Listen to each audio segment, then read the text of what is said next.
복음 12장 20절에서 26절입니다. 좀 클로즈업이 됐나요? 1.5배속? 1.5배? 오늘 근데 마이크가 울리지 않을까 좀 걱정이 조금 됩니다. 요한복음 12장 20절에서 26절 말씀입니다. 제가 하나님 말씀을 읽어드리겠습니다. 여러분을 사랑하는 하나님 말씀을 들으십시오. 명절에 예배하러 올라온 사람 중에 헬라인 몇이 있는데 그들이 갈릴리 베스다 사람 빌립에게 가서 청하여 이르되 선생이여 우리가 예수를 배웠고자 하나이다 하니 빌립이 안드레에게 가서 말하고 안드레와 빌립이 예수께 가서 여쭈니 예수께서 대답하여 이르시되 인자가 영광을 얻을 때가 왔도다. 내가 진실로 너에게 이르노니 한 알의 밀이 땅에 떨어져 죽지 아니하면 한 알 그대로 있고 죽으면 많은 열매를 맺느니라. 자기의 생명을 사랑하는 자는 잃어버릴 것이요 이 세상에서 자기의 생명을 미워하는 자는 영생하도록 보존하리라. 사람이 나를 섬기려면 나를 따르라. 나 있는 곳에 나를 섬기는 자도 거기 있으리니 사람이 나를 섬기면 내 아버지께서 그를 귀히 여기시리라.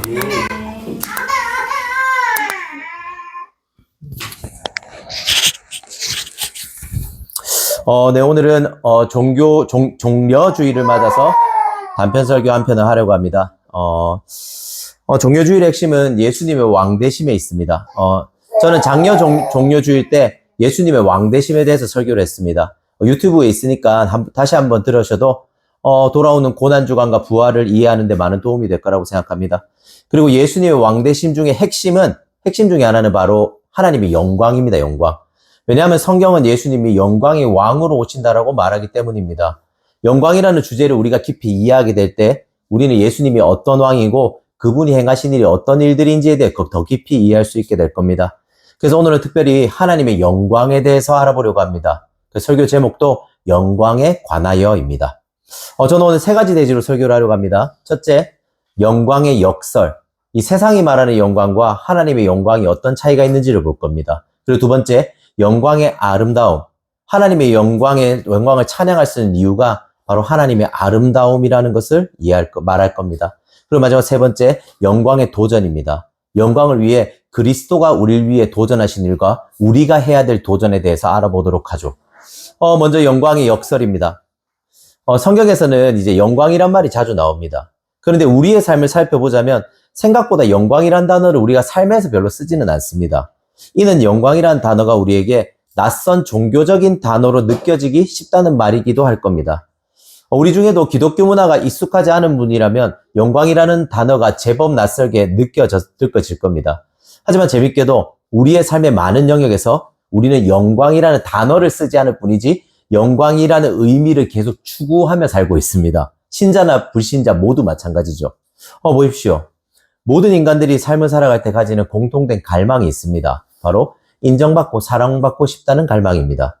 여기서 혹시 난 사랑받기 싫어요, 사람들이 난 인정받기 싫어요 하시는 분 계신가요? 그런 분 없을 겁니다. 생각해 보십시오. 우리는 왜 직장에서 승진하고 싶어하고 일을 잘하고 싶어하는 걸까요? 우리는 왜 인스타에 글을 올리고 좋아요나 댓글이 달릴 때 좋아하는 거죠? 우리는 왜 내가 속한 공동체에서 좋은 사람이 되기 위해서 늘 노력하나요? 또 교회에서 왜 여러분들은 뭔가를 열심히 하고 뭔가를 애를 쓰고 계시죠? 이런 것도 있을 겁니다. 여러분들은 왜 자녀를 잘 키우고 싶으신 건가요? 우리가 이 모든 것들을 하는 이유는 간단합니다. 우리는 이것들을 통해서 나의 존재감을 확인받고 싶어 합니다. 나라는 사람이 쓸모 있다는 걸, 나라는 사람이 존재 가치가 있다는 것을 우리는 계속해서 증명하고 싶어 한다는 겁니다. 그리고 이 모든 것이 뭘 하고 있는 건지 아세요? 바로 여러분은 영광을 추구하고 있는 겁니다. 하나님 우리를 만드실 때 영광을 갈망하는 존재로 만드셨습니다. 즉 우리 안에는 단 한 사람도 빠짐없이 모든 사람이 사랑받고 싶어하고 인정받고 싶어한다는 갈망이 있습니다. 그러므로 저와 여러분에게 영광이라는 단어는 낯설게 들릴지 모르나 사실은 우리의 모든 삶에서요 영광을 추구하고 있는 셈입니다. 모두 사랑받고 모두 인정받고 싶어 하니까요. 이 성경에서 영광이라는 단어는 히브리어 원어로 카보드라고 합니다. 카보드. 이것의 의미는 물리적으로 무겁고 가득 차 있다는 뜻입니다. 그리고 물리적인 것을 넘어서서요 영향력과 변화를 일으키는 능력을 우리는 영광이라고 말합니다. 즉 영광이란 것은요 우리가 무거운 존재라는 의미입니다. 다시 한번 말씀드리면 영광은 뭐라고요? 우리가 무거운 존재라는 의미입니다. 영광의 의미를 조금 더 쉽게 설명해 드리겠습니다. 며칠 전에 저는 한 청년을 만나서 교제를 나눴습니다. 이 친구를 제가 1년 만에 만났는데 저희 집에서 같이 밥을 먹고 이제 윤후, 소우, 이유를 재운 다음에 저는 이 친구와 진지한 대화를 나눴습니다. 제가 나누는 진지한 대화를 여러분 뭔지 아시죠? 여러분 레파토리 아시잖아요? 요즘 마음은 어때? 하나님과의 관계는 어때? 이게 레파토리지 않습니까? 그리고 저는 그 친구와 제법 깊은 얘기를 했습니다. 그리고 전 그 친구의 얘기를 들으면서 그에 대한 복음적인 피드백을 또 함께 해주었습니다. 그런데 신기한 게 뭔지 아십니까? 저는 이 친구를 아주 오랜만에 만났거든요. 그런데 이 친구가 제가 하는 말에 고개를 끄덕이면서 굉장히 깊이 새겨듣는 것처럼 들었습니다. 그리고 마지막엔 이 친구는 이런 다짐도 말했어요. 저도 복음적인 리더가 되고 싶어요. 제가 맡고 있는 공동체가 복음적인 공동체가 되고 다른 공동체에서 우리를 보았을 때 부러워했으면 좋겠어요. 이렇게 말했습니다. 그리고 그 친구가 가고 난 뒤에 이렇게 카톡이 왔더라고요. 목사님, 다음에도 꼭 초대해 주세요. 라고요. 자, 보십시오. 이 친구와 저는 진지한 얘기를 나눴습니다. 이 친구의 고민을 듣고, 이 진지한 대화를 하고, 그리고 저는 이 친구에게 복음적인 피드백을 해줬죠. 이때 이 친구는 제 얘기를 아주 진지하게 들었습니다. 이 친구가 제 얘기를 어떻게 들었다고요? 진지하게요. 이게 바로 제 얘기를 무겁게 들은 겁니다. 제 말을 흘려듣지 않고 깊이 자신을 돌아보면서 제 얘기를 진지하게 무겁게 들은 겁니다. 그리고 결론은 변화에 대한 다짐이 있었죠. 자신도 복음적인 리더가 되고 싶고 그런 공동체를 만들고 싶다는 다짐이요. 이것이 바로 영광입니다. 카보드요. 이 친구는 제 얘기를 무겁게 듣고 있습니다. 이를 보았을 때 저는 이 친구에게 어쩌면 인생과 신앙에 대해서 무거운 위로와 조언을 해줄 수 있는 사람일 겁니다. 즉, 이 친구에게 저는 나름대로 영광스러운 사람인 거죠. 어느 정도 이해하셨어요? 그리고 이건 여러분도 마찬가지일 겁니다. 저는 여러분의 담임 목사입니다. 그리고 제가 장난을 많이 치긴 하지만 진지하게 여러분에게 뭔가를 얘기할 때 여러분은 저의 얘기를 어떻게 듣죠? 무겁게 듣습니다. 결코 가볍게 듣고 쌩까지 않을 겁니다. 그렇죠? 이게 바로 영광입니다. 성경이 말하는 영광이란 누군가에게나 무언가를 통해서 무거움과 가득 차 있음을 느끼는 겁니다. 그리고 이런 무거움, 즉 하나님의 영광으로 가득 차 있는 사람들과 교제하거나 대화하고 나면 우리의 삶이 어떻게 되는지 아십니까? 그 사람이 말한 대로 나도 변하고 싶어집니다. 즉 영광을 맛본 사람들은 변화를 추구합니다. 변화에 대한 갈망이 계속해서 솟아납니다. 여러분 주변에도 그런 사람들이 있을 겁니다. 이 사람의 말 한마디는 뭔가 무거운 사람이 있어요. 이 사람의 마음과 생각과 행동 하나하나는 뭔가 무거운 사람이 있습니다. 이건 단순히 성격이 진지하거나 말을 아끼고 진중하다는 그런 타고난 기질을 말하는 게 아닙니다. 흔히 말해서 이런 거죠. 국밥 같은 사람들이 있습니다. 쾌활하든 과묵하든 이 사람의 말 한마디와 행동 하나가 뭔가 진하게 우려낸 국밥 같은 무거움이란 아우라를 가진 사람이 있는 거예요. 그리고 이런 사람과 대화하고 교제하다 보면 자연스럽게 우리는 나도 변하고 싶고 새로워지고 싶다는 갈망이 생깁니다. 나도 이 사람처럼 되고 싶어. 나도 이 사람처럼 무거워지고 싶다라는 생각이 드는 거죠. 그리고 반대로요. 우리 주변에 가벼운 사람들도 있을 겁니다. 몸무게는 무거울지 모르나 행동이나 말과 마음에서 깃털 같은 가벼움이 느껴지는 사람이 있죠. 우리는 이런 사람과 아무리 많은 대화를 나누고 교제를 해도요. 주변 사람들이 변하지 않습니다. 오히려 그 사람의 가벼움을 담거나요. 오히려 그 사람의 가벼움을 그 사람도 가볍게 여길 겁니다. 이런 사람을 보고 누군가는 변화를 갈망하지 않는다는 거죠. 그리고 만약에 여러분에게 어려움이나 고민이나 위기가 생겼을 때 우리는 자연스럽게 어떤 사람을 찾게 되겠습니까? 무거운 사람을 찾을까요? 가벼운 사람을 찾을까요? 우리는 자연스럽게 무거운 사람을 찾습니다. 그 사람의 영광이 나에게 도움을 주고 날 변화시킬 거라는 걸 알고 있기 때문이죠. 이런 의미에서 우리는 우리 스스로에게도 물어볼 필요가 있습니다. 당신은 무거운 사람인가요? 과연 당신은 누군가에게 영광을 보여주고 당신은 누군가를 변화로 이끌어주는 사람입니까? 아니면 당신은 가벼운 사람이어서 누군가를 변화로 이끌어주지 못하는 사람인지를 우리 스스로 생각해 볼 필요가 있습니다. 이 모든 것을 보았을 때 예수를 믿는 사람이든 믿지 않는 사람이든 모든 사람은 성경이 말하는 영광을 갈망하는 삶을 살고 있다는 겁니다. 모두 다 무겁고 존재감 있는 사람이 되길 원하지 여기 어느 누구도요. 깃털같이 가볍고 영향이 없는 사람이 되기를 원하지는 않으니까요.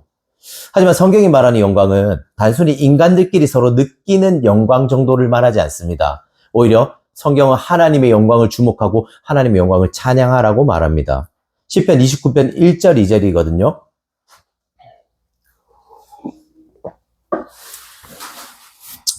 시편 기자, 이제 제가 읽어드릴게요. 시편 29편 1절 2절입니다. 너희 권능 있는 자들아 영광과 능력을 여호와께 돌리고 돌릴지어다. 여호와께 그의 이름에 합당한 영광을 돌리며 거룩한 옷을 입고 여호와께 예배할지어다. 시편 기자는 하나님의 영광은 그 어떤 것과도 비교할 수 없는 영광이라고 말합니다. 우리가 가진 어떤 무거움을 가져와도 하나님의 무거움에 비하면 깃털같이 가벼운 영광이라고 말하죠. 여러분, 양쪽에 무게를 달 수 있는 저울을 한번 생각해 보십시오. 한쪽에는요, 우리가 가진 동전을 놓는 겁니다. 500원짜리를 잔뜩 놓죠. 그리고 반대쪽에 뭘 놓을 건가 하면요, 덤프 트럭을 놓는 겁니다. 20톤짜리. 아무리 많은 동전이 있다 할지라도 덤프 트럭의 무게를 감당할 수 있나요, 없나요? 감당할 수 없을 겁니다. 이처럼 하나님의 영광은 그 어떤 것과도 비교할 수가 없습니다. 오죽했으면 구약에서는 하나님의 영광을 사람이 본다면 어떻게 된다고 말하죠? 죽는다라고 말합니다. 그만큼 하나님의 영광은 무겁고 찬란하고 위대한 겁니다. 그래서 영광 앞에 선 모든 자들이 자연스럽게 그분을 찬양하고 그분을 경배할 수밖에 없는 거죠. 우리와 차원이 다른 영광이기 때문입니다. 그리고 오늘 본문에서도 이 영광에 대해서 계속 말해줍니다. 본문의 내용은 명절에 헬라인들이 예수님의 제자인 빌립에게 예수님을 만나고 싶다고 간청합니다. 이 당시 사람들의 관념에는 유대인들은 하나님의 백성이었거든요.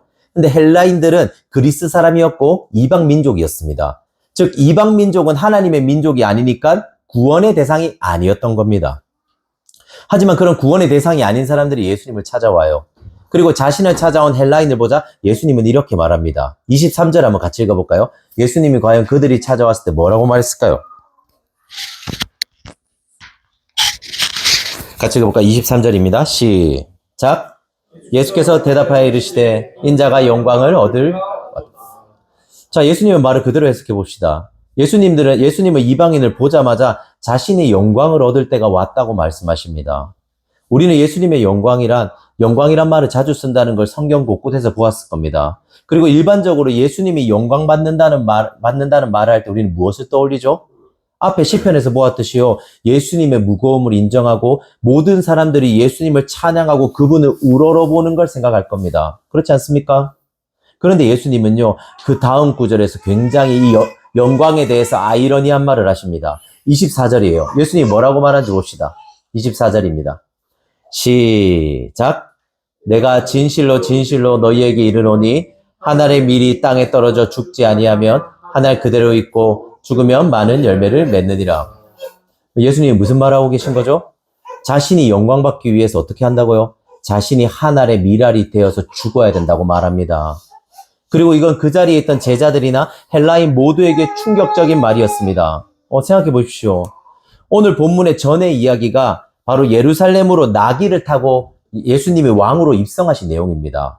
그때 사람들이 예수님 향해서 뭐라고 했죠? 호산나 다윗의 자손이여라면서요. 예수님이 왕이 될 것을 기대하면서 찬양했습니다. 그들은 예수님이 왕이 되셔서 자신들을 로마의 압제에서 구원해 줄 거라고 생각했습니다. 드디어 압제에서 벗어나서 우리가 자유를 얻는 날이 올 거라고 기대했죠. 그런 기대에 부푼 자들에게 예수님이 뭐라고 말하는 거죠? 나는 너희가 기대하는 왕이 아니다. 나는 한 알의 밀알이 돼서 죽을 거란다. 나는 너희가 기대한 방식으로 내 영광을 드러내지 않을 거란다. 오히려 나는 너희의 기대를 저버리는 방법으로, 너희를 실망시키는 방법으로, 너희가 생각을 한 번도 해본 적이 없는 방법으로 나는 내 영광을 드러낼 거란다. 그리고 그 일을 통해서 많은 열매를 맺게 될 거야. 여기 있는 많은 열매는요, 유대인뿐만 아니라 이방인들의 구원을 말하는 겁니다. 이 말을 듣고 제자들은 충격을 받고요, 어리둥절할 수밖에 없었을 겁니다. 자신이 기대한 영광하고 예수님이 말하는 영광은 완벽하게 달랐기 때문이죠. 우리는 이를 통해서요, 세상이 추구하는 영광과 하나님이 원하시는 영광이 다르다는 걸 알 수 있습니다. 세상은 우리에게 계속해서요, 올라가라고 말합니다. 권력을 쟁취하고 네가 더 좋은 사람이 되고 아무도 간섭하지 않는 자유를 얻기 위해서 네가 스스로 좀 더 괜찮고 강한 사람이 되라고 말하죠. 결국 세상은 우리에게 이렇게 말하는 겁니다. 네가 강자가 되어야 한다. 네가 누군가 위에 있는 사람이 되어야 한다. 그래야지 네 인생이 편하다라고 말하는 겁니다. 최근에 일어난 미국과 이란의 전쟁도 보십시오. 결국 그 속에서는요, 내가 더 우월하고 강하다라는 생각을 가지고 있습니다. 미국은 이란이라는 위험 요소를요, 힘으로 제압하려고 합니다. 그리고 이란은 힘에서는 미국에 밀리지만 자신들이 가진 무기와 미국의 약점을 이란도 끝까지 물고 넘어집니다. 그리고 이들의 싸움에 다른 나라들은 고래 싸움에 새우 등 터지는 일이 계속해서 일어나는 거죠. 이처럼 우리는 강해져야 한다는, 내가 강해야 된다는 압박을 가지고 있습니다. 강해져야지만 내가 갑의 입장을 가질 수 있다고 생각하는 거죠. 그리고 강해져야지만 내가 원하는 것을 할 수 있다고 생각합니다. 강해져야지만 누군가에게 휘둘리지 않고 내 삶을 자유롭게 살 수 있다고 생각하는 거죠. 그렇지 않습니까? 여러분 생각해 보십시오. 우리는 왜 돈을 많이 벌고 싶어 할 걸까요? 왜 우리는 돈을 많이 가지고 싶어 하죠? 돈 때문에 누군가에게 휘둘리고 싶지 않은 겁니다. 돈 때문에 스트레스 받는 일이 없고 싶은 겁니다. 그렇기 때문에 돈을 계속 모아야 합니다. 돈에 있어서 손해보는 일이 있어서는 안 됩니다, 내 삶에. 왜죠? 돈이 내 삶의 안전을 지켜줄 거라고 생각하는 겁니다. 돈이 있어야지 내가 인간다운 삶을 살 수 있을 거라고 생각하는 겁니다. 그리고 관계도 생각해 보십시오. 우리는 왜 관계에서 손해를 보려고 하지 않을까요? 우리는 왜 나하고 잘 맞는 사람들은 그렇게 좋아하면서 나하고 잘 맞지 않는 사람들에 대해서는 그렇게 선을 끊는 거죠? 간단합니다. 그래야지 내가 안전하다고 느끼는 겁니다. 그래야지만 내 삶이 평안하다라고 느끼는 겁니다. 결국 우리 모두는 강해져야지 안전하다는 생각을 가지고 있는 겁니다. 그리고 강해지기 위해서 때로는 우리는 어떡하죠? 강해질 수만 있다면 비굴해지기도 합니다. 강해질 수만 있다면 찌질해지기도 합니다. 강해질 수만 있다면 때로는 진실을 숨기기도 합니다. 이것이 바로 세상이 말하는 영광을 얻는 법이에요. 네가 사랑받고 싶으냐? 네가 인정받고 싶으냐? 네가 무겁고 존재감 있는 사람이 되고 싶니? 너를 강하게 만들어라. 아무도 간섭하지 못할 정도로 너를 강하게 만들어라. 누군가한테 너한테 찍소리 못할 정도로 너는 괜찮은 사람이 되어라. 이것이 세상이 우리에게 하는 말입니다. 네 영광을 네가 스스로 얻어내라고 말하는 거죠.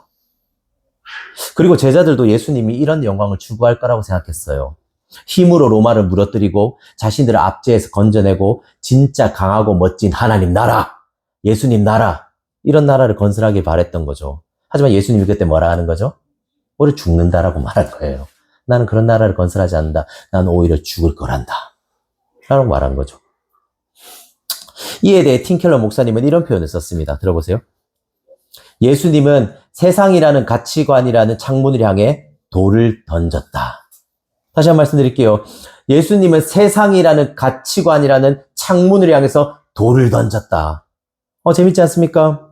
예수님은 세상이 말하는 영광이라는 창문을 향해서요, 돌을 던졌습니다. 그리고 창문은 어떻게 됐죠? 쨍그랑 하고 깨진 겁니다. 여러분이 떳떳해지고 안전해지기 위해 돈을 모으고자 하는 유혹이 들 때, 최근에 우리 이런 거 있잖아요. 우리에게 핫한 주제인 11조에 대한 아까운 마음이나 어떤 마음이 들 때요, 그 창문에다 우리는 돌을 던질 필요가 있습니다. 그리고 내가 나를 위해서 뭔가를 사고 투자하고 싶다는 욕심이 생길 때, 그 마음의 창문에다가 우리는 돌을 던질 필요가 있습니다. 그리고 내가 미워하는 그 인간을 사랑하거나 용서하기 싫은 마음이 들 때, 그 창문에다 우리는 돌을 던질 필요가 있습니다. 내가 하기 싫은 희생을 해야 하고, 내가 지는 것 같고 자존심이 상하는 것 같은 나 자신을 구기는 상황이 올 때 그 마음의 창문에다가 돌을 던져야 합니다. 내가 더 많이 가지고 지금보다 더 노력하고 수고해야지 내 인생이 안전할 거야. 내 인생이 평안할 거야 라는 그 생각에다가 그 창문에다가 돌을 던져야 합니다. 결국 예수님은 우리를 향해서 이렇게 말하는 겁니다. 성경이 말하는 영광은 계속 올라가는 것이 아니다. 오히려 낮아지는 거다. 오히려 약해지는 거다. 오히려 지는 거다. 오히려 비참해지는 거다. 오히려 불편해지는 거다. 오히려 내 것을 남에게 뺏기는 거다. 오히려 내 돈을 남에게 아낌없이 베푸는 거다. 오히려 내 이익을 추구하는 것이 아니라 내 이익을 버리는 것이다. 나와 맞지 않는 사람에게 손을 거절하는 게 아니라 오히려 손을 내미는 거다. 즉, 네 영광을 추구하는 것과 완전히 반대 일을 하라고 말하는 겁니다.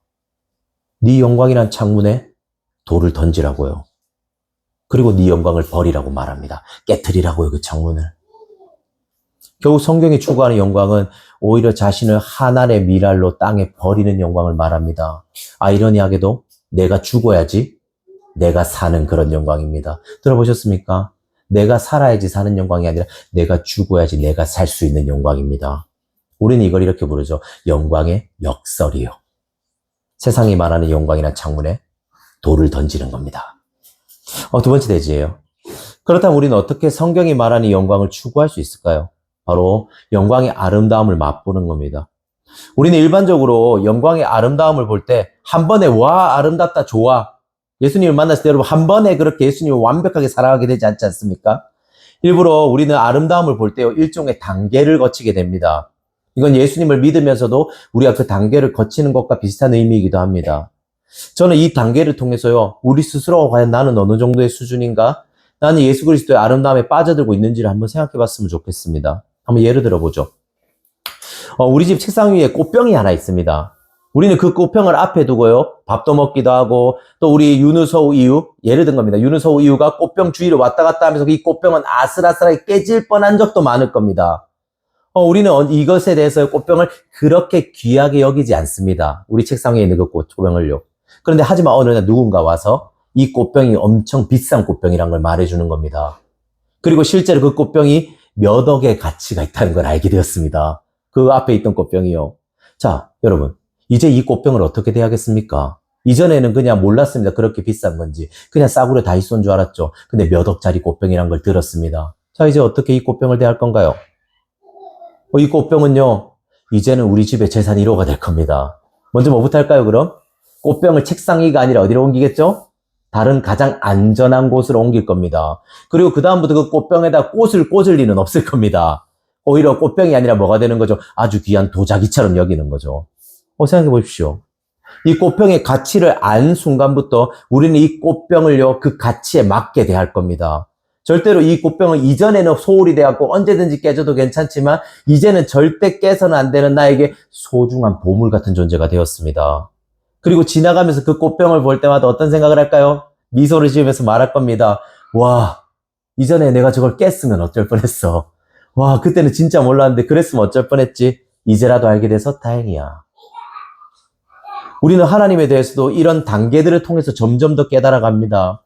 많은 사람들은 하나님에 대해서 들으면서 하나님에 대해서 이해하기 시작합니다. 그리고 그때 어느 정도 하나님이 나를 사랑하신다는 것을 알게 될 겁니다. 여기 있는 분들도 그럴 거예요. 자기 자신에게 솔직해지다 보면 나는 하나님에 대해서 알지만 여전히 하나님을 가치를 모르는 꽃병처럼 대하고 있는 분들이 분명히 있을 겁니다. 아직 하나님의 아름다움이란 가치를 알지 못하기 때문에 하나님을 그냥 막 대하는 거죠. 편하게 대하는 거죠. 하지만 언젠간 여러분 앞에 이 하나님에 대한 몰랐던 가치를 아는 날이 올 겁니다. 꽃병의 가치를 알듯이요. 그리고 우리는 여태껏 하나님을 하나님답게 대하지 못한 것을 후회하게 될 거고요. 자연스럽게 그 꽃병을 찬양하듯이 우리는 하나님을 찬양할 수밖에 없게 될 겁니다. 저도 단 한순간에 하나님에 대해서 깊이 알게 된 거 아닙니다. 저도 여러 일을 통해서 하나님의 아름다움에 대해서 알게 되었습니다. 저 얘기를 잠깐 해드리죠. 저는 23살에 신앙생활을 처음 시작했고 24살에 하나님을 인격적으로 만났습니다. 그리고 하나님을 인격적으로 만난 뒤에 하나님을 위해서 정말 최선을 다해 살았습니다. 기도도 진짜 열심히 했고요. 하나님 묵상하는 일에도 노력했고요. 또 교회 일이나 영혼을 돌보는 일에요. 제 삶의 모든 부분을 올인하기까지 했습니다. 그럼에도 제 삶에는 여전히 너무 많은 죄가 있었죠. 저는 음란죄도 그러했고요. 여전히 저는 저의 영광만을 추구하면서 살기도 했습니다. 자신의 영광을 추구하면서 사는 사람들의 특징이 뭔지 아세요? 저는 이거 제가 경험했기 때문에 너무나도 잘 알거든요. 자신의 영광을 추구하면서 사는 사람들의 특징은요, 늘 자신에 대해서 불안해합니다. 그래서 저는 후회를 엄청 많이 했어요. 여러분이 알다시피 저는 관종이잖아요. 관종이다 보니까요, 사람들이 저를 어떻게 보는지가 되게 중요했습니다. 그래서 누구랑 대화하거나 공동체와 함께 있다 온 날은 늘 돌아와서 이런 생각을 했죠. 그 말은 괜히 했어. 거기서 내가 좀 더 진지한 말을 했어야 됐는데. 내가 그 친구의 말에 이런 식으로 대응했어야 됐는데. 저는 이런 식으로 늘 많은 부분에 후회라는 것을 하는 것으로 시간을 많이 보냈습니다. 이처럼 저는 하나님을 믿고 하나님을 위해서 열정적인 삶을 살았지만 한편으로는 계속해서 자기 영광을 추구하면서 살았습니다. 그러던 어느 날 제가 좋아하는 한 목사님이요, 저희 교회에 설교를 하러 오신 거예요. 여러분이 아실지 모르겠는데요, YM이라는 선교단체의 김길 목사님이란 분이었습니다. 그리고 그분이 설교에서 어떤 말을 하셨는데요, 저는 그 멘트를 듣고 어떤 생각이 떠올라서요, 기도회가 끝날 때까지 거의 2시간 가까이를 통곡했습니다. 엉엉 울었어요, 거의. 그때 제가 그렇게 통곡했던 이유는 설교를 들으면서 제 머릿속에 한 가지 그림이 그려졌기 때문이었습니다. 어떤 그림이었냐면요, 하나님이 계속해서 제 옆에서 저를 지켜보고 계셨습니다. 그리고 언제 지켜봤는가 하면 제가 죄를 짓는 그 순간에도요, 음란하고 자기중심적인 나의 영광을 추구하는 그 순간에도요, 하나님은 그저 나를 지켜보고 계셨습니다. 그런데 그때 제가 고개를 들었어요. 하나님의 표정을 보았습니다. 저를 보면서 그분은 슬픈 표정을 하고 계셨고요. 그럼에도 저를 또 기다리고 또 기다리는 모습을 하고 계셨습니다. 그리고 여전히 죄를 짓는 나를 견디며 인내해주며 그 모습을 가진 하나님을 보니까요. 저는 그때 헤아릴 수 없는 감동을 느낀 겁니다. 그때 어떤 일이 일어났는가 하면요. 제가 꽃병의 진짜 가치를 알게 된 거예요. 하나님이 나에게 이렇게 가치 있는 존재라는 걸 그때 제가 더 깊이 알게 된 겁니다. 하나님이 나를 이렇게 사랑하는구나. 하나님 나의 죄를 보시면서 이렇게 슬퍼하고 계셨는데 날 정죄하고 날 심판한 게 아니라 여전히 날 기다리고 계셨구나. 그 생각을 하고 저는 2시간 동안 눈물이 멈추지 않았습니다. 그리고 그날 이후로요. 저는 하나님이 저를 사랑하신다는 걸 더 깊이 확신했고요. 이전보다 훨씬 더 하나님을 많이 누리기 시작했습니다. 생각해 보십시오. 저는 이 일이 있기 전에도 하나님을 믿었고 하나님을 사랑하고 있었습니다. 그분을 위해 제 삶을 드리고 있었죠. 그런데 이날 제가 뭘 경험한 거죠? 하나님의 아름다움이요. 그리고 저를 향한 하나님의 아름다움은 저로 하여금 하나님을 더 바라보게 만들었습니다. 그분을 나의 진짜 소중한 가치로 꽃병의 가치를 깨닫듯이 알게 된 거죠. 저는 여러분에게 묻고 싶습니다. 여러분은 하나님의 아름다움에 대해서 진지하게 고민해 본 적이 있나요? 여러분의 아름다움 말고요. 우리는 우리의 아름다움을 많이 고민하잖아요. 여러분은 하나님의 아름다움에 대해서 고민해 본 적이 있습니까? 아니면 이건 어떻습니까? 여러분 하나님의 영광에 대해서 진지하게 고민해 본 적이 있습니까? 우리는 나의 영광에 대해서 많이 고민하잖아요. 어떻게 하면 내가 사랑받을 수 있을까? 어떻게 하면 내가 인정받을 수 있을까? 내가 어떻게 하면 잘 살 수 있을까? 우리의 영광에 대해서는 계속 고민합니다. 하지만 여러분은 하나님의 영광에 대해서 진지하게 고민해 본 적이 있습니까? 우리가 우리에게 솔직하다면요. 우리는 하나님의 영광을 보았음에도요. 여전히 변하지 않고 여전히 나의 영광을 추구하고 있다는 것을 알게 될 겁니다. 그리고 우리는 이런 질문을 할 수 있을 거예요. 나는 대체 왜 하나님의 영광을 보고도 변하지 않는 걸까? 왜 나는 하나님의 아름다움, 그분의 은혜를 경험하고도 왜 여전히 나의 영광을 추구하며 살고 있는 거지? 어떠십니까? 팀 켈러는 이에 대해서 아주 좋은 진단을 줍니다. 들어보십시오. 여러분이 하나님의 영광을 보고도 변하지 않는 이유입니다.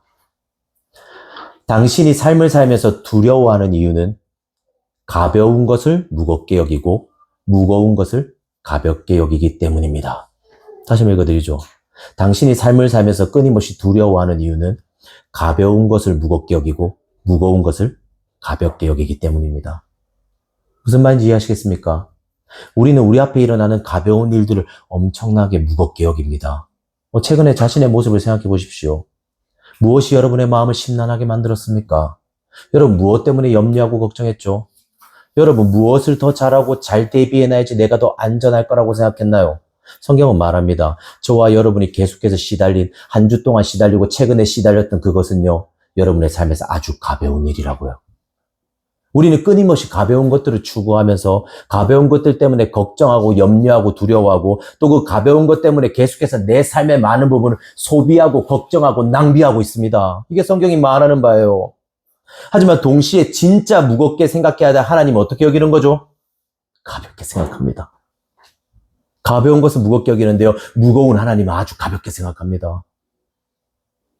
저는 요즘 아침에 눈을 뜨자마자 성경을 보려고 노력하고 있습니다. 보니까요, 제가 아침에 일어나자마자 습관적으로요, 휴대폰을 들자마자 유튜브를 들어가고요, 쿠팡을 들어가고요, 인스타그램을 들어가더라고요. 습관적으로요. 그런데 생각해 보세요. 하나님은 오늘 아침에 내게 눈을 뜨게 해주셨습니다. 제가 자는 동안 하나님이 저를 돌보지 않으셨다면 저는 아침에 눈 뜨지 못했을 겁니다.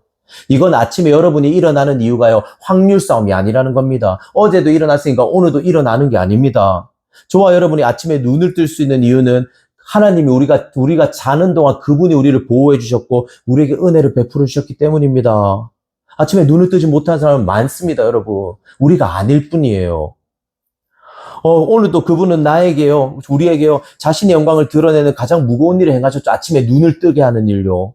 그리고 하나님의 영광을 드러내는 하루를 살라고 오늘 하루라는 것을 우리에게 선물로 주셨습니다. 오늘 주일도 하나님이 주신 선물이죠. 이 하루는 하나님을 찬양하라고 하나님이 주신 선물인 하루입니다. 그런데 아침에 일어나자마자 제가 뭐라고 했죠? 나의 영광을 추구합니다. 인스타를 들어가고 유튜브를 들어가고 쿠팡에 들어가서 나의 영광을 채우는 일을 합니다. 그래서 저는 아침에 일어나자마자 정신이 멀쩡하든 비몽사몽하든 성경 어플을 먼저 킵니다. 그리고 졸음이 쏟아지잖아요. 잠이 덜 깨서. 그럼 성경 듣기라도 하면서 저는 한 장에서 두 장 정도 읽기로 결심했습니다. 그리고 지금 몇 주 정도가 되었거든요. 근데 여전히 저는 일어나자마자 손이 유튜브나 인스타로 먼저 갑니다. 그리고 그때 의지적으로라도 하나님의 무거움을 기억하면서 하나님이 오늘 우리 나에게 주신 선물을 기억하면서 성경을 향해 내 손을 향하게 만듭니다. 왜냐하면요. 제 하루의 시작을 무거운 하나님의 영광으로 채우고 싶기 때문입니다. 저에게 중요한 건 인스타나 유튜브를 보면서 아주 가벼운 저의 영광을 채우는 일이 아닙니다. 저에게 중요한 건 저에게 가장 무거운 하나님의 영광으로 저의 하루를 시작하고 저의 하루를 채우는 일입니다. 그렇지 않습니까, 여러분? 이처럼 우리는 계속해서 우리 눈앞에 있는 가벼운 것들을 무겁게 여깁니다. 하지만 진짜 무겁게 여겨야 될 하나님은 우리의 하루와 삶에서 사실은 아주 가벼운 존재가 되어 있죠. 생각나면 생각하는 거고 생각 안 나면 어쩔 수 없는 분이 하나님입니다. 앞서 첫 번째 대지에서 했던 말이 혹시 떠오르시나요? 우리는 무겁고 영향력 있는 사람이 되고 싶어 하지 가볍고 영향력 없는 사람이 되고 싶어 하지 않다고 했습니다. 그럼 여러분, 우리가 어떤 식으로 가벼운 사람이 되는지 아십니까? 여러분의 주변에 있는 사람이나 여러분을 생각해 보십시오. 어떻게 사람이 가벼워지는지 아십니까? 무거운 것을 계속 가볍게 여기는 겁니다. 하나님의 영광을 추구하는 게 아니라 나의 영광을 계속 추구하는 겁니다. 눈앞에 보여지는 현실은 두려워하면서요, 하나님은 두려워하지 않는 겁니다. 내가 가져야 하고 가지고 싶은 것들을 아름답게 보면서요, 정작 나에게 모든 것을 주신 하나님을 아름답게 보지 않습니다. 진짜 사랑해야 될 것들은 사랑하지 않습니다. 하지만 사랑하지 말아야 될 것은 더 깊이 사랑하죠. 이런 삶을 살면 살수록요, 우린 점점 더 가벼운 사람이 됩니다. 그리고 내 옆에 있는 사람은 나를 통해서 전혀 변화되지 못합니다. 이런 사람과 같이 있는 건 어쩌면 고통일 뿐입니다. 가벼운 사람과 함께하는 일은요. 하지만 반대로요. 우리가 무거운 것을 가볍게 여기지 않다 보면요. 무거운 것을 무겁게 여기다 보면요. 우리는 진짜 무거운 사람이 됩니다. 계속해서 나의 영광이 아니라 하나님의 영광을 추구하는 겁니다. 나의 아름다움을 꾸미는 게 아니라 하나님의 아름다움에 매료되는 겁니다.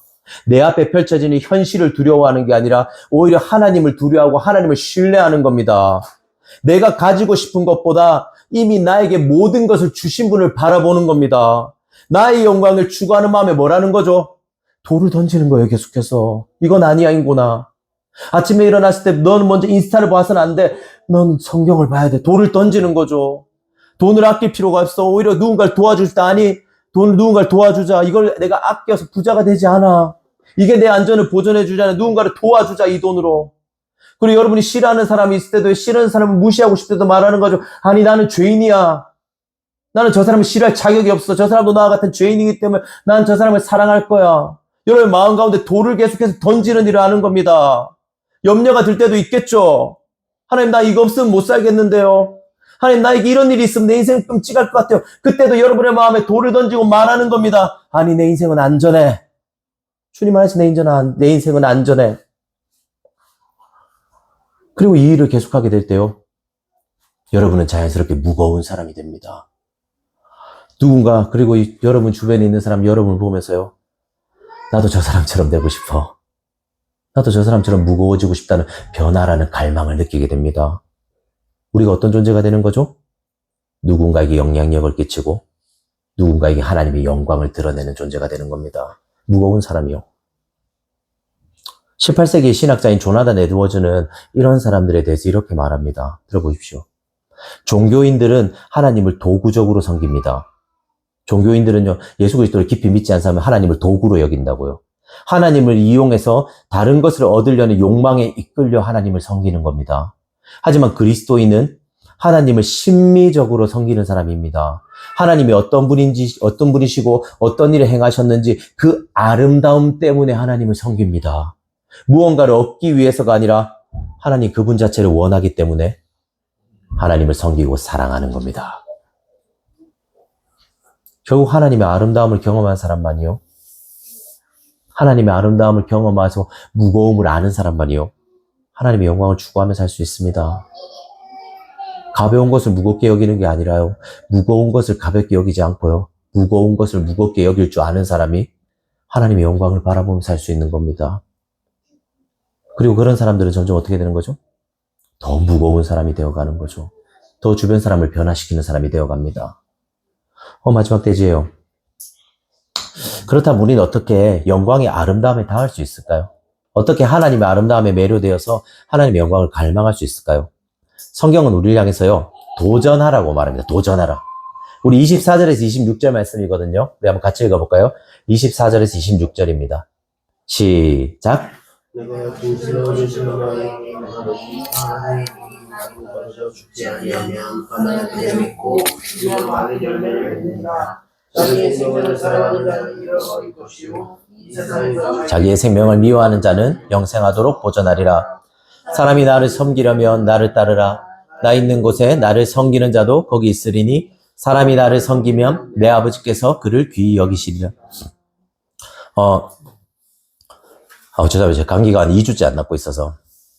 특히 24절엔 두 가지 도전이 나옵니다. 먼저는 예수님의 도전이고, 그리고 또 다른 하나는 우리의 도전입니다. 먼저 예수님의 도전을 보겠습니다. 24절에서 예수님이 이렇게 말합니다. 하늘의 밀이 이 땅에 떨어져 죽지 아니하면. 여기서 떨어지다에는 헬라어 원어로 페손이라고 하거든요. 이는 우연히 추락하거나 실수로 떨어지는 걸 말하지 않습니다. 씨앗이요, 그냥 우연히 떨어진 게 아니라는 거예요. 오히려 농부에 의해 어떤 목적을 가지고 의도적으로 심기는 과정을 말합니다. 그리고 예수님은 계속 말해요. 하늘의 밀이 이 땅에 떨어져 죽지 아니하면 하늘 그대로 있고 죽으면 많은 열매를 맺느니라. 이건 예수님이 사명을 위해서 받으신 도전입니다.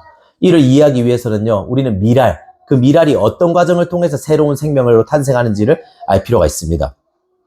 하늘의 미랄이 땅에 떨어집니다. 그리고 미랄은요, 흙 밖에 있지 않아요. 농부가 의도를 가지고 미랄을 흙 속에다가 심습니다. 생각해 보세요. 흙 밖에 있다면 미랄은 밝은 햇빛도 보고요, 맑은 공기도 마실 수 있을 겁니다. 하지만 농부가 가진 의도인 뭐를 맺을 수 없을까요? 새로운 생명은 절대로 맺을 수 없을 겁니다. 그저 미랄은 밖에 있다가요, 좋은 공기를 쐬고 밝은 햇빛을 받다가 그냥 자기 혼자 죽는 거죠. 그렇기 때문에 미랄은 흙 속에다가 심겨져야만 합니다. 여러분, 흙 속은 어떤 곳인가요?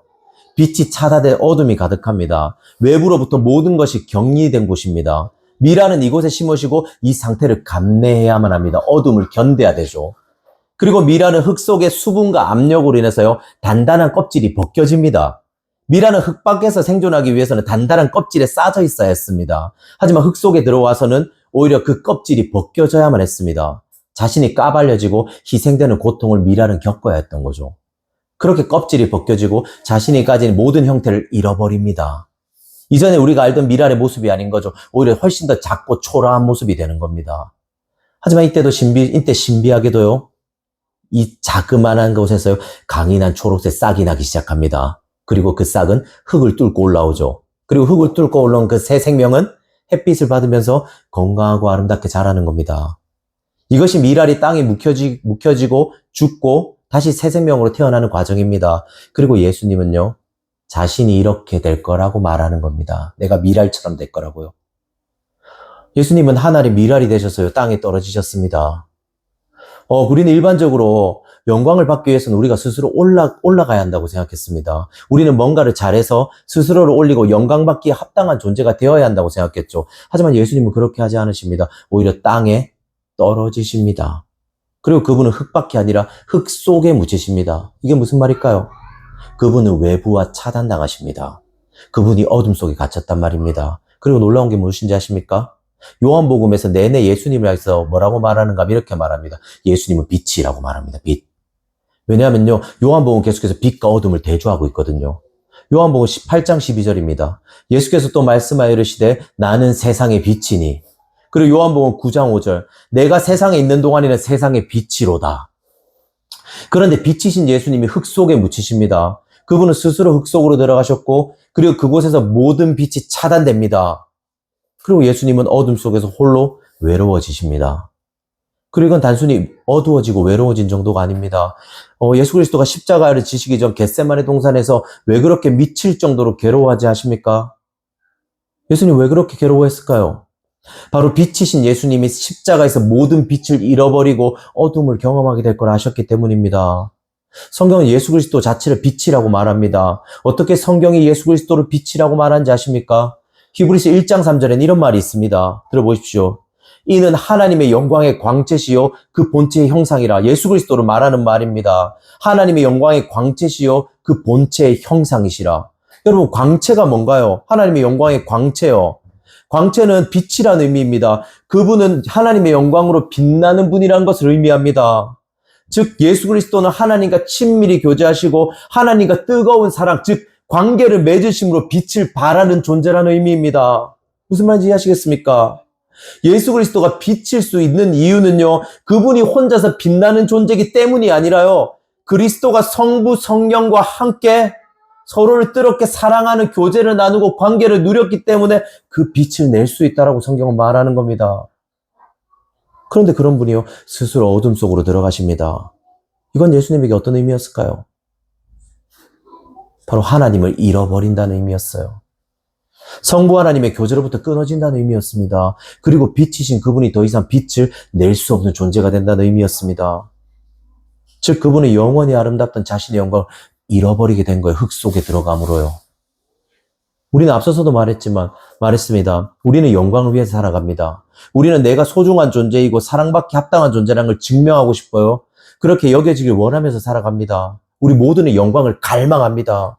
하지만 그리스도는 스스로 땅에 들어가셨습니다.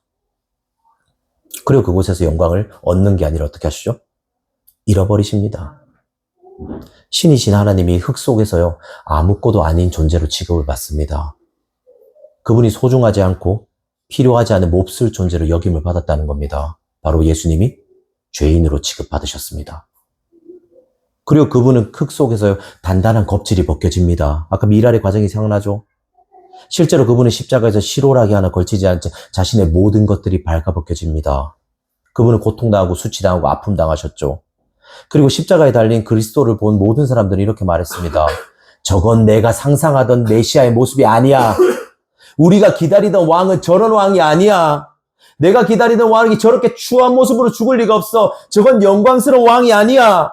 저건 우리가 기다리던 그 영광이 아니라고 모든 사람들은 말했을 겁니다. 심지어 제자들조차도요. 그분의 십자가에서 모든 것이 밝아버린 채요, 모든 영광을 잃어버리셨습니다. 그분은 스스로 높아진 것이 아니라 스스로 땅에 떨어져 하늘의 미랄이 돼서 죽으셨습니다. 그리고 그분의 모든 빛은 어둠에 잠식되고 말았죠. 이것이 바로 십자가예요. 하지만 놀랍게도요, 땅 속에서 파란 새싹이 돋아나기 시작합니다. 흙에 묻히고 벌겨벗겨진 씨앗에서 완전히 새로운 싹이 돋아나기 시작합니다. 예수님이 죽은 지 3일 만에 어떻게 하시죠? 부활하세요. 새로운 싹이 되어서 나타나십니다. 그리고 아까 말씀드렸지만 그분이 흙에 떨어진 건 실수나 우연이 아니라고 말했습니다. 농부는 어떠한 목적을 가지고 예수 그리스도를 하늘의 미랄이 되게 해서 땅에 심으셨습니다. 어떤 목적이었을까요? 요한복음 12장 46절은 말합니다. 들어보세요. 나는 빛으로 세상에 왔나니 물은 나를 믿는 자로 어둠에 거하지 않게 하려 함이로다. 예수 그리스도가 하늘의 미랄을 죽으신 이유는 하나였습니다. 물은 나를 믿는 자로 어둠에 거하지 않게 하려 함이로다. 그분이 미랄이 된 이유가 뭐죠? 저와 여러분을 더 이상 어둠 속에 거하지 않게 하기 위해서요. 그리고 그분의 죽음으로 인해 예수님을 찾아온 모든 헬라인, 즉 저와 여러분을 비롯한 이스라엘의 혈통이 아닌, 우린 이스라엘 혈통 아니에요. 이방인입니다. 저와 여러분 같은 이방인도 어떻게 할 수 있는 거죠? 예수님이라는 빛 안에 거할 수 있게 됐습니다. 그리고 그거 아시죠? 그리고 그분이 자신의 영광을 위해서요, 스스로 낮아지셨습니다. 아니, 영광이 스스로 잃어버린 것처럼 보이는 일을 하셨습니다. 하지만 이건 영광을 잃어버리는 일이 아니었던 거예요. 오히려 그분이 낮아지는 일은 그분의 영광을 보여주는 일이었습니다. 결국 죽으시고 부활하신 그분은 더 무거워지셨습니다. 더 웅장해지셨죠. 그리고 더 많은 사람들은 그분으로 인해서 변화를 경험했고요. 그분으로 인해서 진짜 사랑이 무엇인지를 경험하기 시작했습니다. 그분이 낮아지심으로요, 그분이 흙 속에 묻혀서 죽으심으로 말미암아 그분의 영광은 오히려 어떻게 된 거죠? 더 찬란하게 빛나게 된 거예요. 하늘에서 찬란하게 빛나는 주의 영광. 그리고 예수 그리스도가 우리를 위해서 행하신 이 일은요, 우리로 하여금 또 다른 도전하게 만듭니다. 이건 오늘 설교에 대한 적용일 겁니다. 예수님은 우리에게 두 가지를 하라고 요구하십니다. 첫 번째는요, 자기 생명을 미워하는 거예요. 우리 25절 말씀 한번 볼까요? 우리에게 있는 주신 적용인데요. 25절입니다. 같이 한번 읽어봅시다. 시작. 생명을 사랑하는 자는 잃어버릴 것이요 이 세상에서 자기 생명을 미워하는 자는 영생으로 도전하리라. 여기서 자기 생명을 미워한다는 건 감정적인 증오를 말하는 게 아닙니다. 이건 어떤 의미에서 우리의 우선순위를 재정립하라는 의미입니다. 우리는 스스로 영광을 추구합니다. 이는 우리는 계속해서 자기를 증명해야 된다는 압박에 시달린다는 것과 같습니다. 가정이나 직장이나 교회에서 내가 이런 존재야. 나는 사랑받을 만해. 난 너희에게 존중받을 만하다는 것을 우리는 계속해서 보여줘야 된다는 압박에 시달리며 살고 있습니다. 여러분 그렇지 않나요? 우리는 어딘가에서 내가 뒤처지거나 조금은 부족한 사람이나 좋은 사람이 되지 못하면 어쩌지라는 압박 속에 살아갑니다. 예은이가 지난주부터 왔잖아요. 예은이 마음속에도 그런 마음이 있을지도 모르죠. 누리는 교회에서 내가 잘하지 못하면 어떡하지? 라는 두려움이란 게 있을지도 모릅니다. 우리는 늘 미래를 걱정합니다. 내가 돈을 잘 벌지 못하고 잘 모으지 못하면 내 인생이 불행해질 것 같다는 생각이 계속해서 듭니다. 그리고 그럴 때마다 우리의 마음이 어떻게 되는지 아십니까? 한없이 가벼워집니다. 우선순위를 재정립한다는 건 이런 가벼워지는 우리의 마음에 우리의 자기 영광에 대해서 그 창문에 돌을 던지라는 의미입니다. 그리고 그 자리에 하나님의 영광을 채우는 거죠. 분명히 우리의 삶에서 계속해서 자기 영광을 추구해야 된다는 압박을 여러분은 앞으로도 시달릴 겁니다. 하지만 그때마다 우리는 우리 스스로의 창문에다가 돌을 던지면서 이렇게 말하면 됩니다. 내가 나의 영광을 추구할 필요가 없어. 내 스스로를 높여야 한다고, 내 스스로를 증명해야 된다고 생각할 필요가 없어. 오히려 낮아지자. 오히려 흙 속으로 들어가자. 오히려 나는 아무것도 아니라는 것을 인정하자. 나는 낮아지고 없어지더라도 예수님만 드러나면 괜찮아. 나에게 중요한 건 나가 아니야. 하나님의 영광이야. 라고 말하는 겁니다. 스스로의 창문에 돌을 던지는 거죠. 그리고 우리가 이 일을 할 때 하나님 우리를 영생하도록 보존한다고 말합니다. 이건 우리가 하나님의 영광을 위해서 한 모든 일들을요, 그분이 잊지 않으시고 우리에게 갚으신다는 의미입니다. 그렇기 때문에 성경은 우리에게 자기 생명을 미워하라고 도전하는 겁니다. 그리고 우리를 향한 두 번째 도전은요, 흙 속으로 들어가는 겁니다. 우리 26절 말씀 같이 읽어볼까요? 26절입니다. 시작. 나를 섬기려면 나를 따르라. 나 있는 곳에 나를 섬기는 자도 거기 있으리니 사람이 나를 섬기면 내 아버지께서 그를 귀히 여기시리라. 그리스도는 영광받기 합당한 분이었지만 스스로 가장 낮은 흙 속으로 들어가십니다. 그리고 하나님은 우리에게도요, 이렇게 묻는 거예요. 들어보세요. 너의 흙 속은 어디냐고 묻습니다. 하나님은 우리에게요, 너의 흙 속은 어디냐라고 물으세요. 여러분의 도움이 필요하고, 여러분의 사랑이 필요하고, 세상에 인정과 사랑과 박수가 있는 그곳 말고요, 소외되고, 외롭고, 고통받는 흙 속이 어디냐고 묻는 거죠. 저 같은 경우에는 주변에 복음을 모른 채 외로워하는 많은 청년들이나 동역자들이 있습니다. 특별히 이런 사람들일 거예요. 사랑스럽지 않은 사람들이요. 사랑스러운 사람들은 대부분 주변에 사람들이 있습니다. 하지만 사랑스럽지 않은 사람들은요, 늘 외롭고 고독한 시간을 보내는 사람이 많습니다. 그리고 제 주변의 흙 속은 그런 사람들인 거죠. 저는 그래서 이번 한 주 동안요, 그런 사람들을 위해서 시간과 에너지를 내어주는 게 제가 그 사람들의 흙 속을 보고 함께하는 걸 겁니다. 그리고 분명히 여러분의 삶 현장에서요, 이곳은 어둠이 가득한 흙 속 같다라고 느끼는 곳이 있을 것입니다. 예수님은 우리에게요, 그 흙으로 네가 들어가야 된다라고 말합니다. 이건 분명히 괴로운 일일 겁니다. 왜냐하면 우리는 내려가는 일보다 올라가는 일에 훨씬 더 익숙하기 때문입니다. 내려가는 일은 우리를 고통스럽게 만들 겁니다. 평소에는 관심도 없고 하기 싫은 일을 하는 건요, 저와 여러분이 고통스럽고 괴로워갈지 모릅니다. 하지만 그럼에도 우리는 이 일을 해야만 합니다. 왜죠? 우리는 그곳에서요, 그 흙 속에서요, 예수님을 만날 수 있기 때문입니다. 26절은 이렇게 말합니다. 들어보세요. 사람이 나를 섬기려면 나를 따르라. 나 있는 곳에 나를 섬기는 자도 거기 있으리라. 뭐라고 말하죠? 나 있는 곳에 나를 섬기는 자도 거기 있으리라. 예수님이 있는 곳에 우리도 거기 있다고요. 즉 우리가 흙 속으로 내려갈 때 우리는 그곳에 혼자 있지 않습니다. 우리가 희생하는 것을 두려워하는 이유는 그 희생이 의미 없고 나를 갉아먹을 거라고 생각하기 때문입니다. 하지만 그렇지 않습니다. 여러분이 흙 속으로 내려갈 때 그곳에서요, 먼저 와 계신 예수님을 만날 수 있을 겁니다. 우리가 그 흙 속에 들어갈 때요, 먼저 와 계신 예수님과 더 깊이 교제하고 그분의 영광을 더 누리게 될 겁니다. 그리고 그 결과가 뭔지 아세요? 그렇게 흙 속에 우리가 들어가고 예수님을 누린 결과가 뭔지 아십니까? 우리가 흙 속에서 하나의 미랄이 깨어진 다음에 새로운 싹이 나는 거죠.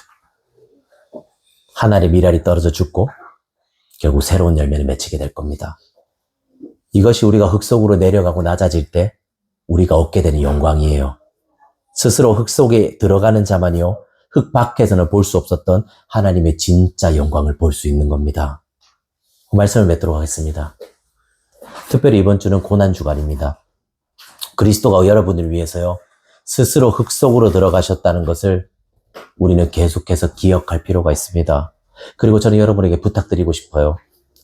이번 한 주 그리스도가 행하신 일을 깊이 묵상하며 그가 하신 일에 여러분도 함께 동참해 주십시오. 특별히 여러분의 삶에서요, 자기의 생명을 미워하는 일을 하세요. 자기의 영광을 추구하고 싶을 때마다 그 영광의 창문에다 뭐라는 거죠? 돌을 던지십시오. 두려움이 들 때마다 돌을 던지십시오. 염려가 들 때마다 돌을 던지십시오. 음란이 올 때마다 돌을 던지십시오. 자기 욕기를 충족하고 싶을 때마다 돌을 던지십시오. 자기 연민에 빠질 때마다 돌을 던지십시오. 그리고 두 번째로 해야 되는 일은 뭔가요? 흙 속으로 들어가는 겁니다. 여러분의 흙 속은 어딘가요? 그곳으로 여러분이 들어가십시오. 그리고 기억하십시오. 여러분이 그 일을 할 때 여러분 절대 혼자가 아닙니다. 여러분은 그 일을 할 때 그 어느 것 하나 잃어버리지 않을 겁니다. 오히려 그곳에서요, 예수 그리스도의 진짜 영광을 마주하게 될 겁니다. 사랑하는 여러분, 그리스도께 오십시오. 그리스도께 오십시오.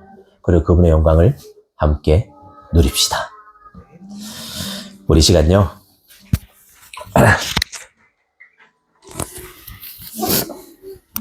우리 시간 한번 찬양하고 기도하며 나갔으면 좋겠는데요. 제가 오늘 목 상태가 많이 안 좋네요. 생각보다. 집에서는 괜찮은데. 미랄이란 찬양입니다. 제가 옛날에 참 좋아했는데요. 결국 성령이 요구하는 건 뭔가 하면 여러분이 낮아지라고 말해요. 여러분이 죽어야 된다고. 여러분은 이렇게 생각하잖아요. 내가 살려면 내가 잘나야 돼. 내가 살려면 돈이 많아야 돼. 내가 살려면 내가 하는 게 잘 돼야 돼.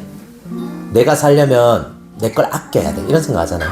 근데 성경은 그렇게 말하지 않습니다. 오히려 네가 낮아지고, 네가 지고, 네가 비참해지고, 네가 불편해지고, 네가 손해보는 게 진짜 영광을 얻는 길이라고 말합니다. 여러분 어떠세요? 자꾸 뭔가를 얻으려고 하지 않습니까? 자꾸 높아지려고 하지 않으세요? 낮아지십시오. 예수 그리스도를 만나십시오. 그리고 그분과 함께 하나의 미랄이 되어 또 다른 새싹을 같이 키워나갑시다. 우리 한번요, 이 찬양을 하면서 하나님을 높이며 나아갈까요?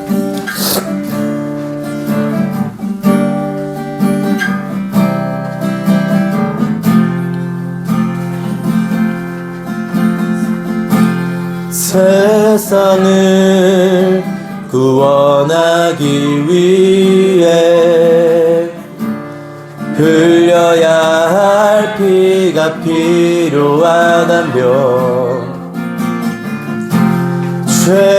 죄인을 대신하기 위해 희생의 제물 필요하시다면 내 생명 제단 위에 드리리. 주 영광 위에 사용하소서.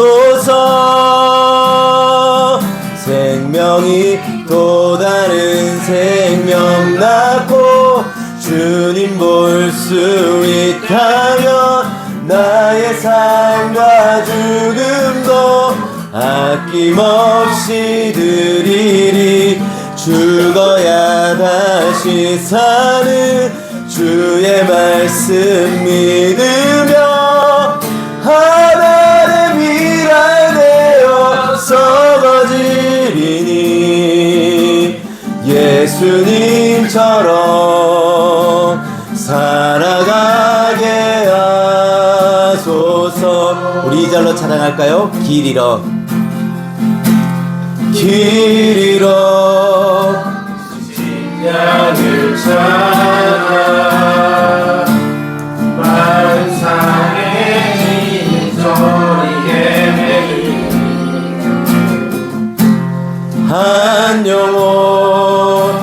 찾아가는 예수님 마음 내게 주옵소. 십자가 온 세상 위한 그 이세 눈물로 그 길 가게 하소서. 생명이 또 다른 생명 낳고 주님 볼 수 있다면 나의 삶과 죽음도 아낌없이 늘 죽어야 될 산을 주의 말씀 믿으며 하나님의 미랄 되어 썩어지리니 예수님처럼 살아가게. 생명이 또 다른 생명 낳고 생명이 또 다른 생명 낳고 주님 볼 수 있다면 나의 삶과 죽음도 아낌없이 드리리. 아멘. 죽어야 다시 사는 주의 말씀이 하나의 미래도 하나의 미래 되어 썩어지리니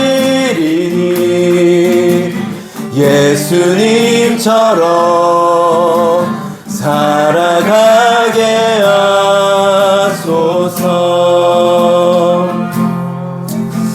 우리 한번 기도합시다. 여러분, 성경은 참 아이러니한 역설을 말해요. 우리는 계속해서 잘나고 뭔가를 잘 쌓고 뭔가 가장 좋은 것을 선택해야지만 우리는 내가 그래도 괜찮지 않을까, 사랑받지 않을까라고 생각합니다. 하지만 그렇지 않아요, 여러분. 오히려 여러분이 낮아지고 여러분이 손해보고 여러분이 약해지고 여러분이 아니다 싶은 것을 오히려 추구할 때요, 오히려 여러분은 강해진다고 말해요. 왜냐하면요, 여러분이 약해진 그곳에서 예수님을 만날 수 있거든요. 여러분, 전부 모두 다 무거운 사람이 되고 싶지 않나요? 누군가 여러분을 볼 때 이렇게 말하기 원하지 않잖아요. 너 참 가볍다. 너 진짜 가벼운 사람이구나. 너랑 있으면 내가 안 변해라고 이런 말 듣고 싶지 않잖아요. 여러분, 무거운 사람이 되길 원하잖아요. 사람들이 나하고 같이 있을 때 변화했으면 좋겠잖아요. 나를 보면서 너 참 괜찮은 사람이란 말을 듣고 싶잖아요. 그 유일한 방법이 바로 하나님의 영광을 바라보는 거예요. 여러분들이 무거운 것을 진짜 무겁게 여기는 거예요. 그리고 가벼운 것을 진짜 가볍게 여기는 거고요. 그리고 예수님이 그 일을 하셨습니다. 그분이 진짜 무거움을 무겁게 여기셨어요. 그래서 십자가에서 우리 위해 죽으신 거예요. 우리 아버지 시간 기도할 때 이렇게 기도했으면 좋겠어요. 하나님, 나 무거운 사람이 되고 싶어요. 나 진짜 하나님의 영광을 아는 무거운 사람이 되고 싶어요. 나 주변 사람들에게 하나의 미랄이 되어서 주변 사람들을 살리는 그런 사람이 되고 싶어요. 그리고 나 더 이상 가벼운 것을 무겁게 여기지 않고 무거운 것을 가볍게 여기지 않길 원해요. 하나님, 나 이제 진짜 무거운 하나님을 진짜 무겁게 여기기 원합니다. 또 이번 한 주 동안 그런 무거움을 더 깊이 묵상하고 당신을 닮아서 당신이 간 그 흙 속으로 나도 들어갈 수 있게 해달라고, 하나님 그런 은혜를 베풀어 달라고요. 이제 우리 한번 기도하며 나아갈까요? 하나님 아버지, 시험 가운데 기도하면서 나아갑니다. 아버지, 우리는 여전히 우리 계속 높아지려는 마음이 있습니다. 여전히 내가 뭔가를 잘하고 뭔가를 잘 쌓고 뭔가를 해야지만 나는 안전하다고 생각합니다. 하지만 성경은 그렇게 말하지 않습니다. 성경은 오히려 우리가 낮아지고 우리가 실패하고 우리가 좌절하고 우리가 손해보고 우리가 약한 것을 택할 때 오히려 우리가 강해진다라고 말합니다. 하나님의 은혜가 그때 그곳에서 하나님을 깊이 경험하고 만날 수 있다라고 말합니다. 하나님, 우리 정말 무거운 사람들이 되고 싶습니다. 여기서 아무도 가벼운 사람이 되고 싶은 사람들은 없습니다. 여기서 정말 가볍게 가벼워서 사람들을 변화시킬 수 없는 그런 사람이 되길 원하는 사람은 아무도 없습니다. 하나님, 우리 모두 다 예수님의 십자가를 묵상할 수 있게 도와주십시오. 우리가 진짜 무거운 것들을 무겁게 여길 수 있게 도와주십시오. 예수님의 영광과 아름다움을 볼 때마다 이 무거운 것들을 더 무겁게 여길 수 수 있게 도와주십시오. 우리가 하나님을 더 이상 가볍게 여기는 그런 삶을 살지 않을 수 있게 도와주십시오. 하나님을 무겁게 여기며 하나님이란 진짜 아름다움을 알아갈 수 있는 그런 사람들이 될 수 있게 도와주십시오. 당신의 영광을 더 깊이 맛보기 원합니다. 당신의 영광을 더 깊이 누리면 나도 하나님의 미랄이 되어서 썩어져서 새 생명을 나는 그런 삶이 되기 원합니다. 정말 하나님의 사랑 가운데 나는 그런 삶이 되기 원합니다. 하나님 정말 하나님의 영광의 무거움에 압도당하는 그런 삶이 되기 원합니다. 그리고 나 역시 그런 사람이 되어서 주변 사람들을 변화시키고 싶습니다. 하나님 나도 예수님과 함께 십자가에 못 박히고 내가 예수님과 함께 흑성으로 들어갈 수 있는 것을 허락하여 주십시오. 나의 가운데 영광을 보여주십시오. 나의 가운데 주의 영광을 보여주십시오. 주의 영광을 볼 때마다 내가 하나님의 미랄이 될 수 있게 은혜를 베풀어 주십시오. 당신의 영광을 간절히 바랍니다. 우리 가운데 임하여 주십시오. 하나님 아버지 감사합니다. 하나님 정말 간절히 원합니다. 나는 가벼운 것을 무겁게 여기고 무거운 것을 가볍게 여기는 그런 사람이 되고 싶지 않습니다. 하나님 나는 정말 무거운 하나님을 정말 무겁게 여기고 싶습니다. 이번 한 주 또 고난 주간입니다. 특별히 하나님을 더 무겁게 여길 수 있게 도와주십시오. 우리의 삶에서 무거운 하나님을 무겁게 여길 때 오히려 우리가 그 하나님을 깊이 만나고 우리의 마음과 우리의 심령이 오히려 하나님을 향하고 그분을 즐거워할 수 있는 그런 마음을 허락해 주십시오. 하나님 늘 가벼운 우리를 위해 정말 무거운 십자가를 지어주시며 감사합니다. 당신의 무거운 십자가를 계속해서 내 마음에 새길 수 있는 은혜를 이번 한 주도 허락하여 주십시오. 이 모든 말씀 예수님의 이름으로 기도드렸습니다. 이제는 주 예수 그리스도의 은혜와 하나님 아버지의 값없는 사랑과 성령님의 감화 감동과 교통하심이 이곳에서 하나님의 무거움, 하나님의 영광을 체험하고 경험하고 그리고 그 하나님을 따라서 흙 속으로 들어가길 원하는 누리는 교회 성도 머리 위에 이제부터 영원히 함께 있을지어다.